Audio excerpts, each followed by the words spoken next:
मौसा आ गया, मौसा मौसा मौसा प्रणाम मौसा। अरे बजरे भाई कट कर दे मौसा चीजें लावा सारे की खितारी खितारी याद है चिज्जी नहीं लाए है। मौसा एकदम कंजूस चल खाना दे भूख लगी है। काम पर से आओ था का सीधा मौसा लिया खा एकदम मरद पान बाटे। अरे भाई का बा खटाइया खटाई मौसा दाबा तू। जयराम साड़ू भैया।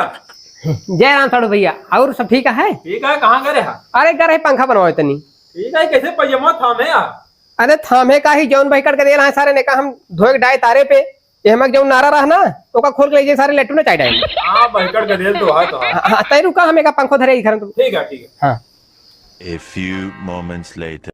बेटवा खटैया बहुत नीक रही हो तो दे दे तोरे मौसुक ले जाबे। नहीं सारुण के यहाँ कुछ तो गड़बड़ है।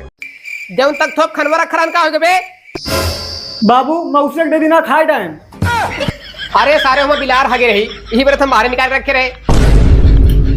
अरे पगलेट सार क्या खाना नहीं बर्बाद होना बाबू लगा हम वही कटे। ठीक है साड़ू भैया जौन हो ग्राम हो हमका खटिया बांध दे हम चली। अरे यार साड़ू भैया खटाई नहीं बनी हम रखिए यार खटाई के नाम पे हमारा लड़का तो का बिलारी दुख खवाई दे यार।